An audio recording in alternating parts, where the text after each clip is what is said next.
आप जानना चाहते हैं कि कोई भी बिज़नेस अच्छा परफ़ॉर्म कर रहा है या बहुत सारी प्रॉब्लम्स फेस कर रहा है। अब इसे जानने के लिए बहुत सारे तरीके हैं और इनमें से 2 तरीके हैं। फर्स्ट है debt to equity ratio and second is the current ratio.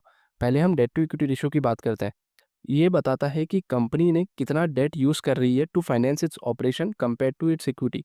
यानी कंपनी अपने इक्विटी के बदले डेट का ज़्यादा यूज़ कर रही है या नहीं टू फाइनेंस इट्स ऑपरेशंस।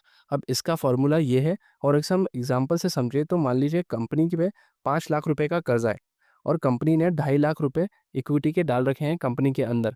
अब ये रेशियो आता है वो 2 आता है। अब इसका मतलब ये होता है कि अगर ये रेशियो ज़्यादा है तो कंपनी के पास ज़्यादा डेट है एज़ कम्पेयर टू इक्विटी और वो रिस्की हो सकता है कंपनी के लिए। अगर ये रेशियो लेस देन 1 होता है तो कंपनी के लिए काफ़ी अच्छा होता है क्योंकि कंपनी अपने ही पैसों से ऑपरेशंस कर रही है और उन्हें डेट का आगे खतरा भी नहीं है। सो ये रेशियो सिंपली ये बताता है। Now let's talk about the current ratio.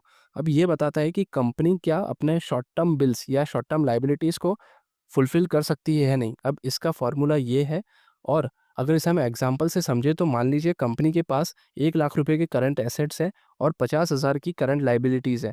तो अब ये रेशियो निकल कर आता है वो है 2। अब ये जितना ज़्यादा ये रेशियो होगा उतना ज़्यादा अच्छा है कंपनी के लिए क्योंकि उतनी टाइम्स कंपनी अपनी शॉर्ट टर्म लायबिलिटीज़ को फुलफ़िल कर पाएगी और ये जितना ज़्यादा कम होगा, अगर मान लीजिए 1 से कम है तो कंपनी के लिए काफ़ी प्रॉब्लम वाली बात है क्योंकि कंपनी को शॉर्ट टर्म लायबिलिटीज़ फुलफ़िल करने में प्रॉब्लम हो सकती है।